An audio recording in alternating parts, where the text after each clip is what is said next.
Alright, hello and welcome to part 7 of my Red Dead Redemption gameplay with added tips and tricks. Obviously we just finished off a mission with Seth, and yeah, I just went to put the map on West Dickens then.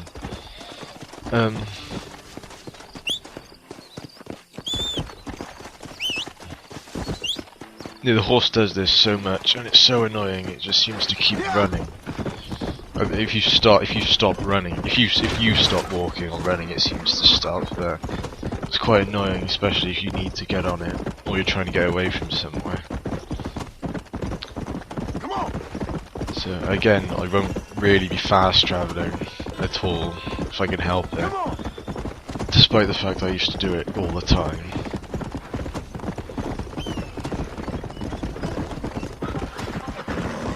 There seems to be getting quite a few random events on this playthrough, compared to how many I normally seem to get. I normally barely get any. Come on. Well, I've had quite a few when I've just been free roaming and not recording as well. I think I get one. Yeah, I get one here now. You get quite a lot of money off this one, as long as you don't get killed by the trap. They say they will kill me if I don't help. Please don't kill me. Here, take all the money. It's yours. Please don't kill me. I need to buy some. I think I'm going to get the bandolier at some point. I've said I'm going to get that several times, but I still haven't managed to get round to it. I'll probably get it in the next episode. I'm pretty sure I said that before though, and I didn't end up getting it. Anyway, another West Dickens mission and a cutscene, so I will see you now. Well, after.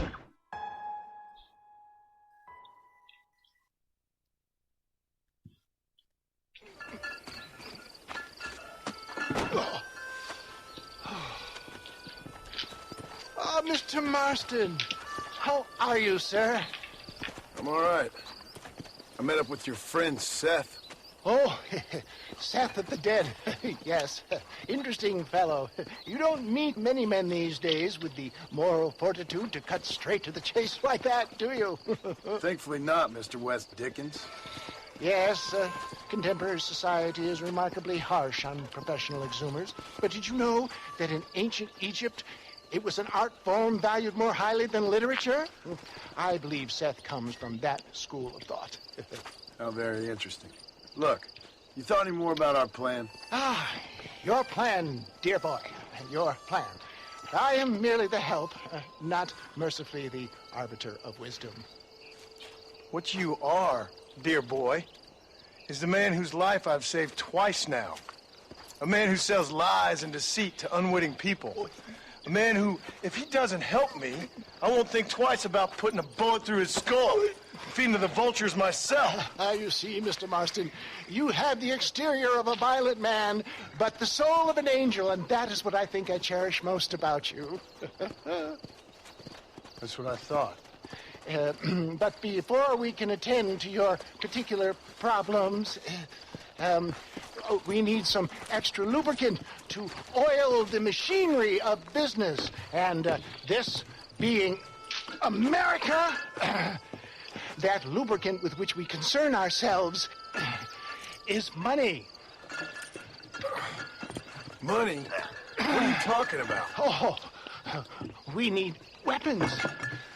Armor plate for the wagon, extra hands, and I need some danger money.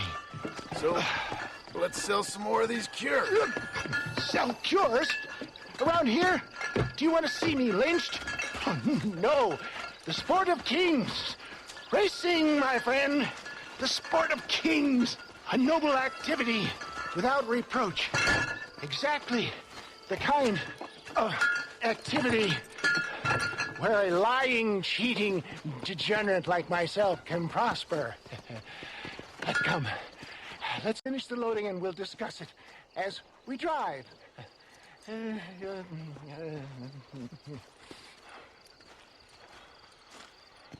Now, sir, 2, 3. Alright, well, there's not a cutscene, but a thing where they talk and it gives you the option to skip, and I did watch it for a bit, but I think I did end up skipping it, so mainly because it was, you don't really go that fast on these wagons.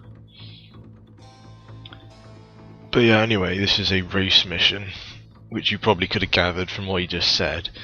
I quite like that. I did again have trouble with this mission as well, because I would always end up hitting, like, there'd be a fork in the road, so to say, and I would always end up not seeing the people cheering on the side and end up just running over them and getting disqualified.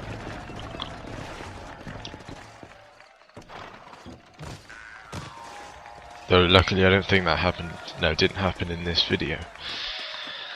And as always, in any racing game, you seem to start last. Y'all know the rules, but for you newcomers, this here's a fair race. Keep to your manners and let the faster cart pass. So now that's been said, y'all can get to running each other off the road like always. All right now, counting to 3. I hate carts.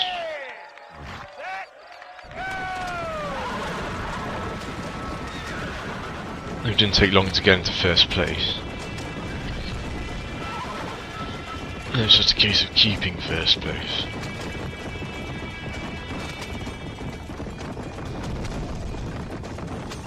I don't know, I find carts, their turning's a bit different from horses, because it's sort of, I don't know, I find it sort of more strong, like if you turn a bit. There's no, you can't gradual turn as well, you either have to sort of turn like at full power, or not at all. Although that's not too bad in this race, because there's quite a lot of sharp corners.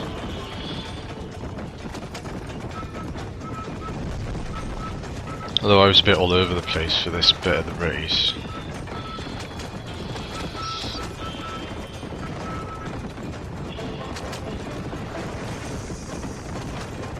I think it was, yeah, that was one of the places I first messed up, because I hit them, and then there was a worse one, I think it's in a bit, where it's only a slight fork that you can't really see till you're pretty much on it, and I often went the wrong way.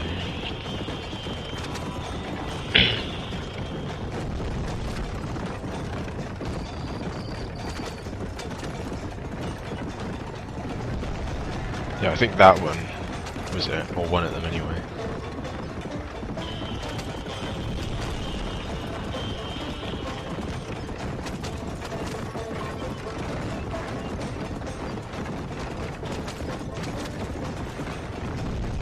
And, well, no, I mean obviously that by there it doesn't matter which way you go, but I think this way is faster, assuming the hill doesn't slow you down as much as I assume it doesn't. And that was the one I always missed, because it's a pretty much straight line, but you have to turn off.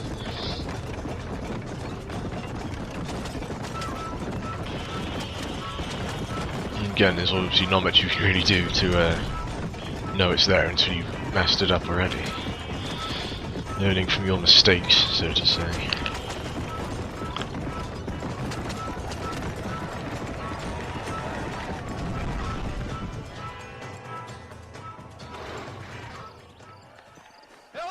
Mister, I'll take care of this cart for Mr. West Dickens. Come on, John. I suggest we beat a hasty retreat. I mean, you don't see it, but I'm assuming he was selling his tonics when I was racing, because otherwise you seem to have raced to try and prove that it works, and then end up just walking away straight away. I did skip this one as well, it just took a bit longer to do. Because again, I wasn't really sure if I wanted to, because some people might enjoy it. Not the friendliest bunch, are they? They take the racing very seriously in these parts. And your participation was not entirely pre-approved. I didn't actually know what he was on about then, but yeah.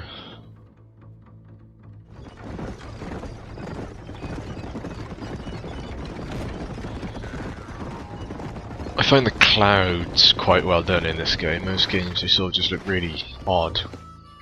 but Well they're done, actually sir. quite well done in done. this. Having you as a ringer has netted us a fine profit. We seem to be wasting time, old man. Oh, patience, my friend. The Trojan horse cannot run before it can walk, if you'll forgive the metaphor.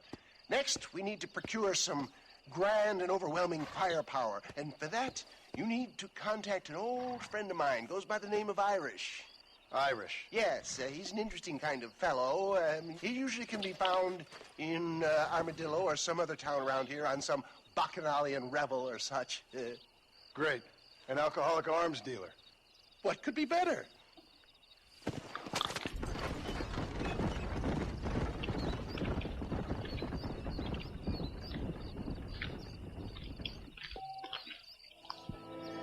$3. That was definitely worth it. Anyway, I believe I went to see Irish now. It was, wow, interesting to say the least. I was going to go to West Dickens, but I tried to, if there is a new character unlocked in a video, I'll normally go straight to them for at least one of the missions.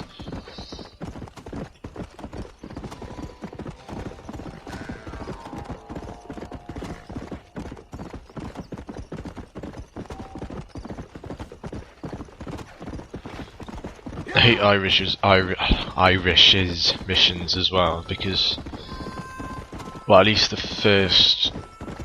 Oh no, it's only the first one, isn't it? You get sent to find the gun, and it's not even there. We're not going to go into that too much, because obviously it's telling you what happens before it happens. Although West Dickens is the worst for just doing all the stuff for him.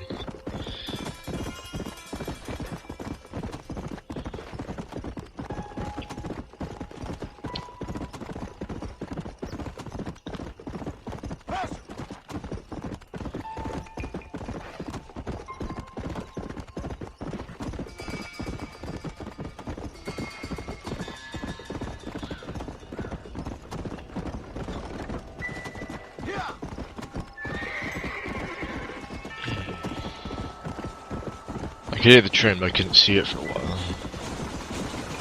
And then obviously there it is.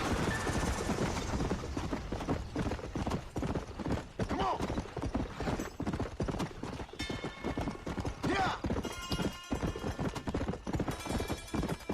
Yeah, obviously, again, if you've played this, you'll know about the Welsh person in this next cutscene. And well, I don't know. I mean, obviously, I'm Welsh. In case you hadn't figured out. I mean, I find I have a fairly neutral accent, but I'm pretty sure you can hear a bit of Welsh in it if you listen. But obviously, it's not quite as strong as the stereotypical accent that you hear in this one now.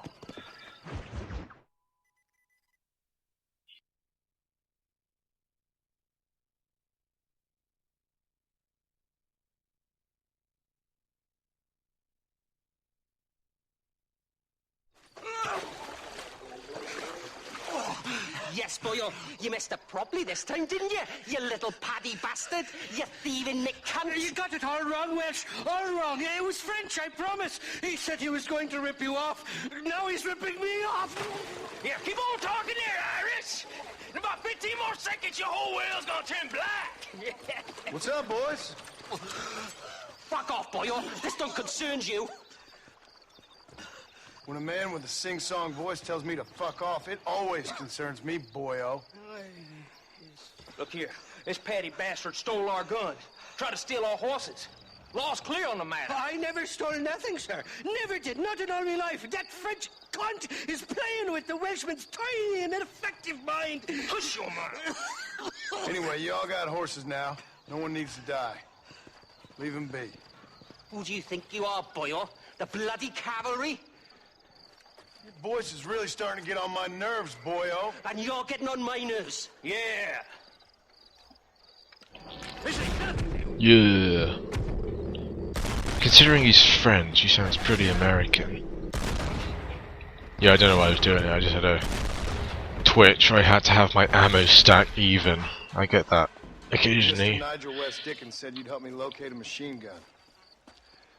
And since I just saved your life, I can't thank you enough for taking care of those two degenerates.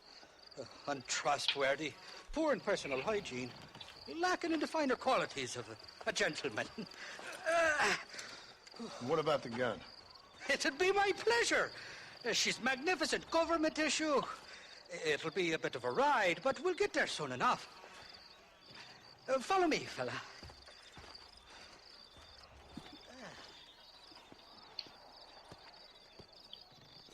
Let's get this over with. The saloon's calling me. This is turning into a hell of a day. Irish. Well, I can't do a Welsh accent. Not Welsh. What's your name? Irish accent at all. John Marston. Stroke of luck, you came along, fella. I thought I'd drunk me last breakfast there for a second. Who are those fine specimens of humanity? They was my only friends in the world.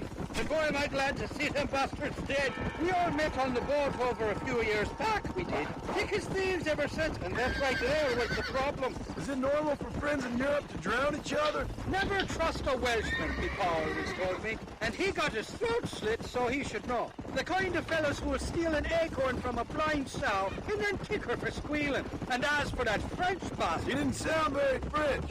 Oh yeah, exactly. For now, the thieving bastards are That doesn't holding even up the explain canal why by it the doesn't sound very Can't wait French. to see the look on their faces when we blast in there. They'll be more surprised than a slut dog with their first porcupine. You best not be lying to me. Listen, Yeah, I'm not sure who came up with that saying I either. don't owe you nothing. I'll decide what you do and don't owe me. I've had enough of your overly aggressive manner, fella. You don't know who you're dealing with here. Irish, I've met enough men like you to last me a lifetime. Whoa! You can make quick work of those fellas if they give you trouble. The gun's stored just inside that shack. What about you helping me out? I'll cover you from the ridge. I'm better from long range. It'll be a piece of cake, fella. Trust me. Yeah, well, Irish makes his escape. Anyway, I think I get the shotgun on this bit. Although the double barrel shotgun just does next to no damage, even if you hit all pellets. I choose a rifle any day. Or a repeater, if you want to be more specific, seeing as rifles are actually separate things in this game. Generally more powerful. But I'll get to that if I do a weapons guide, which I probably will.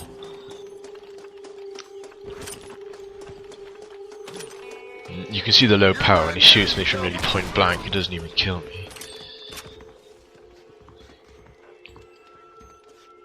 Anyway, this is coming to the end of part 7, so thanks for watching, and I will see you in part 8 of my gameplay.